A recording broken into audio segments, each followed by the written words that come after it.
When I saw Oppenheimer back in 2023, I wasn't as enthusiastic about it as everyone else seemed to be. Even as a Christopher Nolan fan, I found myself a little disappointed. So the question is, can my opinion be changed? Welcome to Rewatch, where I revisit popular movies that didn't initially resonate with me and see how my perspective might change if I give the movie a second chance. Now, if you've been to my channel before, you might have noticed that I don't really talk negatively about movies. When I started doing this, I wanted to provide something that reminded people why we love movies in the first place. That said, it's totally okay to admit when a movie isn't quite working for us. In fact, it's important that we are able to identify and articulate the reasons why, and occasionally reevaluate those reasons. Now, I think one of the biggest reasons Oppenheimer didn't quite land for me is that my personal expectations for what I thought the movie was going to be were different than what it was. And honestly, this is a classic recipe for not enjoying a movie. If we have a preconceived idea of what we think it should be like, we're going to be disappointed because it's not going to be our vision, it's going to be the filmmaker's vision. That said, my expectations were based on Nolan as a filmmaker. One of the things I admire most about his work is his ability to present his story concepts through breathtaking visuals. With Inception, he transformed what could have been boring exposition into some of the movie's most famous scenes.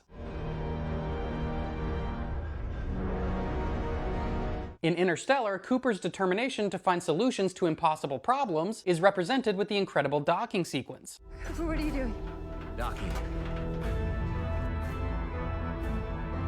So when I found out Nolan was doing a movie about the man who essentially created atomic weaponry, I expected mind-blowing visuals that would help me to see the horror of nuclear warfare from a new perspective. And I know there were some scenes that kind of did that, such as the abstract visuals of light. Our bodies, mostly empty space. Or the brief moment where Oppenheimer imagines the victims. And of course, there was the test scene. But in my viewing, these felt like fleeting moments that didn't leave as much of an impact on me as I might have hoped. Nolan's take on Oppenheimer seemed like it was more of a straightforward biopic than I had imagined. And while I knew that it was supposed to be a nuanced take on a complicated man, I found myself far more interested in Robert Downey Jr.'s portrayal of Strauss than the main character's story. So all of this left me feeling less excited about Oppenheimer. But now I'm going to rewatch it with fresh eyes and see how my opinion might change. Ready?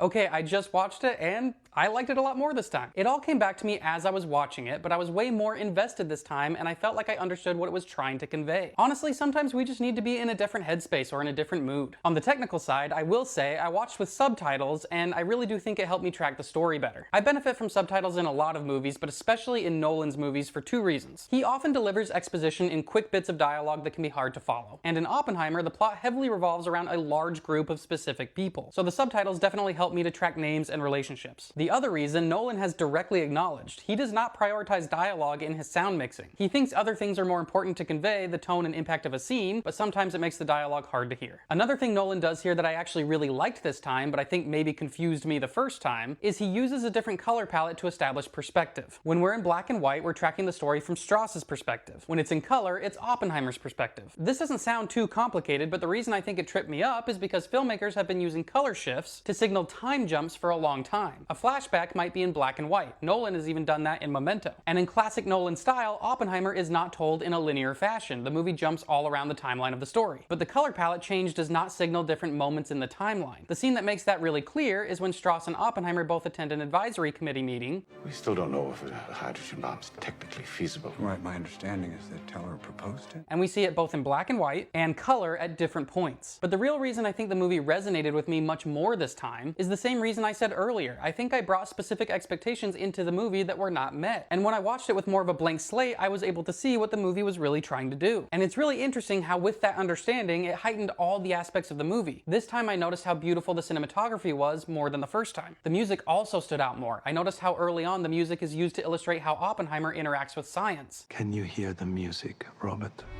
I'm teaching something no one here has dreamt of. But once people start hearing what you can do with it...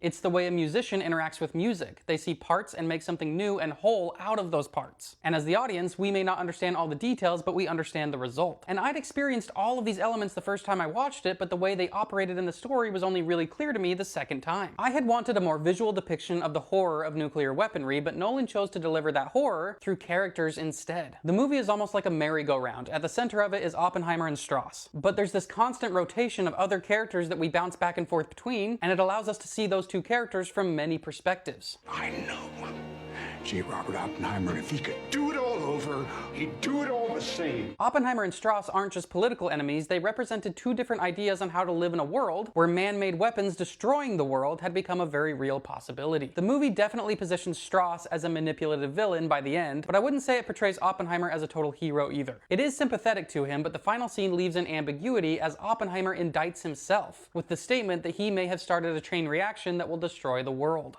We thought we might start a chain reaction that would destroy the entire world. I believe we did.